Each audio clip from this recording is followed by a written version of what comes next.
السلام عليكم ورحمة الله وبركاته. حلقة جديدة من ميجا ستور، واللابتوب اللي معانا النهاردة لابتوب مميز جدا، الناس كلها بتحبه، بيلف 360 درجة والبروسيسور بتاعه عالي جدا، وكمان في كارت شاشة وسعره اقتصادي جدا. الموديل اللي معانا النهاردة اسمه اتش بي برو بوك 435 جي 7، المعالج بتاعه رايزن 7 4750 مع رامات 16 و256 جيجا ام 2. بس كالعادة قبل ما نبدأ بالحلقة ما تنساش تدعمني باللايك الجميل بتاعك والاشتراك عشان تدعمني اقدم لك محتوى كويس يليق بيك، وكمان اقدر افيدك في كل موديلات اللابتوبات الاستيراد خارج. من غير ما نرغي كتير يلا نبدا بالحلقه على طول.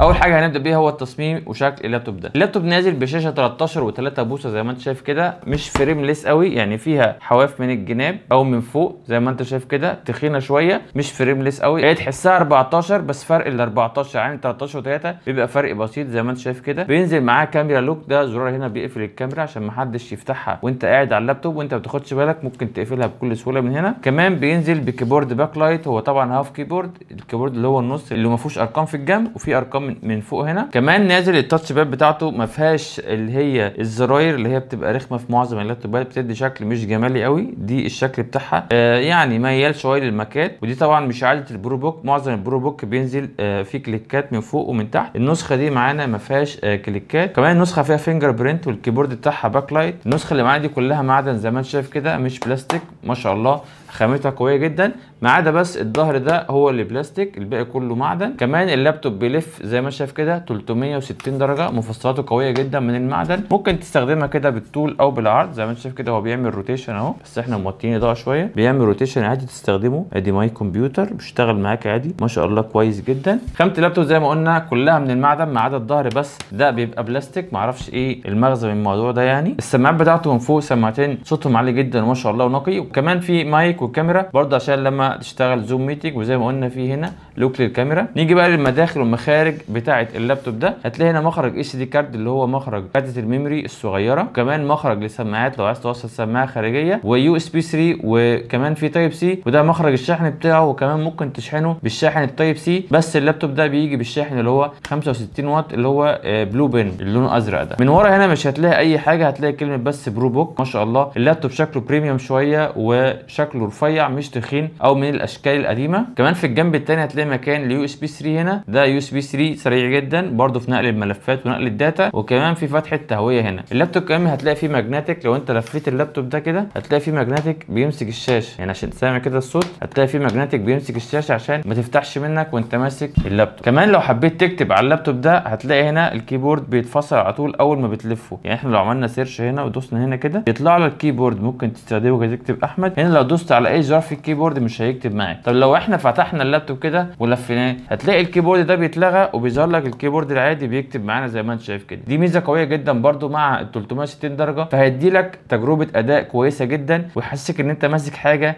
ذو قيمه كده. ما شاء الله لابتوب كويس، صوته عالي، في كارت شاشه، البروسيسور بتاعه رايزن 7 بروسيسور كويس، وكمان معدن وشكله حلو بيلف 360. تستخدمه مثلا لو انت عايز تستخدم تابلت 13 بوصه هتقلبه كده، وكمان ممكن تكتب بايدك الاثنين، يعني بص كده انا ممكن اكتب بايدي الاثنين احمد اهو، بكتب بايدي الاثنين عادي. لو لفيت ده زي ما قلنا الكيبورد بتاعه بيتفصل وبيشغل لك الكيبورد ده. دلوقتي جه ميعادنا اننا نشوف المواصفات الداخليه للجهاز، ودي برده نقطه مهمه جدا هنتكلم فيها. المواصفات باسرع طريقه هتدوس ويندوز واكس وبعدين حرف التي، هيجيب لك حاجه اسمها تاسك مانجر، تخش عليها هنا وتختار كلمه بيرفورمانس. هتلاقي هنا سي بي يو، هنلاقي هنا السي بي يو اي ام دي رايزن 7 4750 يو، قارناه بال 10 750 اي 7 اتش، لان البروسيسور ده متفوق عليه بكتير جدا، وطبعا ده قيمه جامده جدا مقابل السعر. متوسط سعر اللابتوب ده حوالي نص ثمن الاي 7 10 اتش لو بكارت شاشه، فده بروسيسور ما شاء الله قوي جدا، هيدي لك اداء قوي اعلى من الاي 7 العاشر فئه اتش، وكمان في الجرافيك هيشغل لك جرافيك كويس قوي. هنيجي هنا الميموري اللي هي الرامات، ده رامات 16 جيجا، وبرده هنشوف اذا كانت الرامات بتتغير من جوه ولا لا، يعني في نص الحلقه كده هنفتح اللابتوب وهنشوف اذا كان ينفع نغير الرامات بتاعته، نزودها نقللها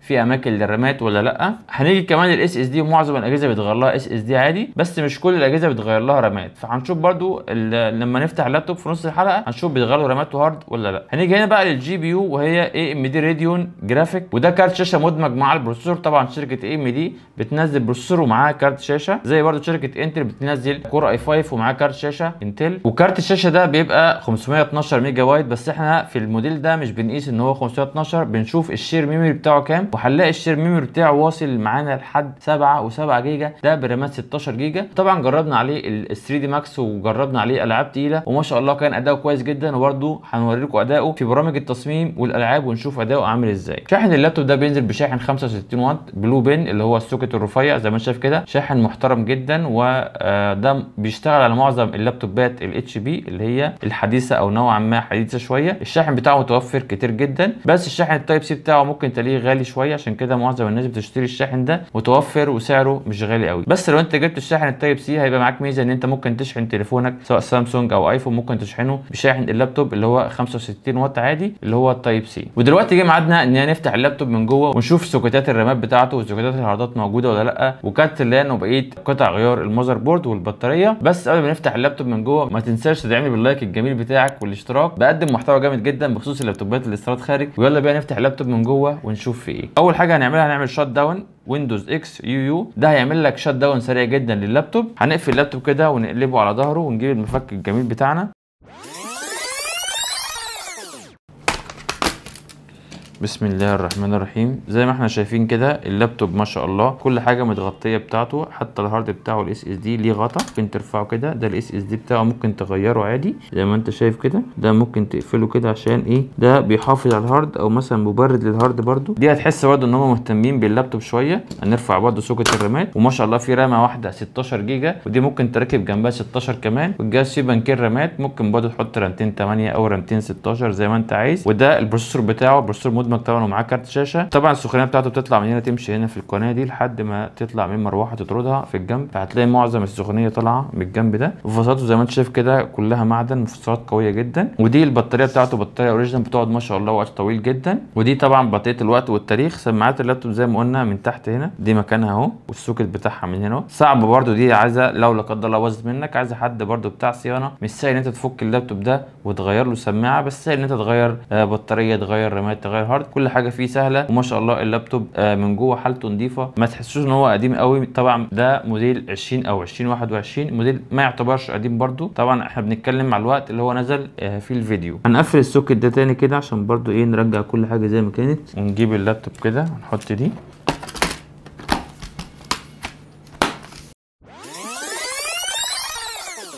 بعد ما قفلنا اللابتوب هنبتدي نشغله تاني ونشوف برده شغله على برامج الجرافيك والالعاب، ونشوف اداؤه عامل ازاي. وهنجرب لكم برده القلم بتاعه. عندنا قلم برده مش غالي قوي، قلم سعره الطبيعي حوالي من 250 ل 400 جنيه. قلم دي برده بتتغير فيه زي ما شايف كده، ممكن تشيلها، ليها برده سوكيتات بتتغير. ممكن تشغله بقلم عادي، تحط دي بره كده ماجنتيك، وتمسك اللابتوب كده بسم الله.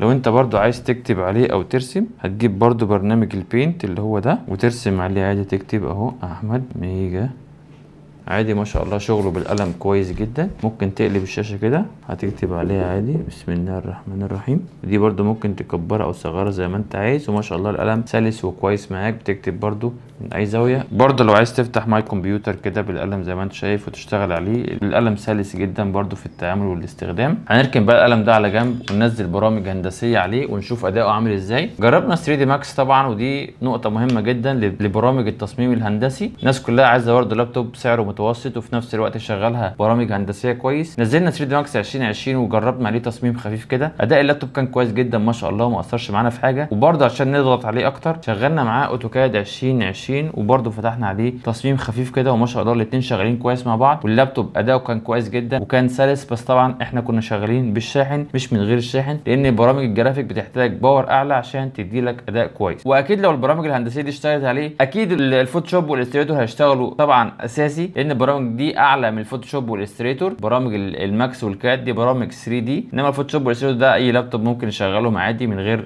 تهنيج ولا اي لاج، فطبيعي ان هو يشتغل كويس عليهم. دلوقتي جربنا عليه لعبه اسمها سبايدر مان، ودي لعبه قويه جدا ما بتشتغلش طبعا على اي لابتوب. شفنا اداء اللعبه كان عامل ازاي، وخلينا الجرافيك بتاعها متوسط. ما شاء الله اداء اللعبه كان كويس جدا، وزي ما قلت لك برده احنا موصلين الشاحن عشان يدينا اداء كويس في اللعبه، واللعبه ما شاء الله ما هنجتش معانا وكانت شغاله كويس جدا بكل سلاسه. ودلوقتي جه ميعادنا ان احنا نقول عيوب ومميزات اللابتوب ده. زي ما عودتكم كل حلقه بنقول عيوب ومميزات اللابتوب. عيوب اللابتوب ده ان هي شاشته مش فريمليس قوي، يعني بص هنا الحواف هتلاقيها تخينه جدا زي ما انت شايف كده، المفروض دي تبقى فريمليس اكتر، بس هو لو عمل لك الشاشه دي فريمليس هتلاقي اللابتوب صغر جدا. يعني دي الشاشه العموم بتاعها من هنا لهنا هيدي لك 13 و3 انش، انما دي عشان تخينه شويه فبتحس ان اللابتوب حجمه كبير شويه، عشان كده هم عملوها تخينه. ده من وجهه نظري يعني ان هو مش فريمليس قوي. كمان الشكل العام بتاعه شركه اتش بي برضو بتنزل الايد بوك بالشكل الحديث اللي هو اللوجو الحديث ده، منزلين فيه اللوجو القديم. هم مشوا على البرو بوك والحاجات دي باللوجو القديم، والايد بوك خلوه باللوجو الحديث. اللابتوب ده لو كان باللوجو الحديث وفيه كارت شاشه زي ده او بروسيسور زي ده وكمان فريمليس، كنت هتلاقي سعره اغلى من كده بكتير، وكان هيبقى يعني الفكره انت تعمل لوجو شبه ده هي اللي انت تعمل لوجو الجديد، ما فرقتش. بس هم طبعا ليهم دماغ وليهم فكره تسويق معينه عشان برضو يعرضوا المنتج بتاعهم لكل الناس. ناس بتحب ده ناس بتحب ده عشان يقدروا يبيعوا منه نسخ كتيره. المميزات بقى بتاعه اللابتوب ده، هو في ميزه جامده جدا، في حاجه اسمها هنا اتش بي شور فيو. دي اوبشن بتدوس عليه بيبين لك الشاشه من الجنب، محدش يقدر يشوفها وانت قاعد على اللابتوب،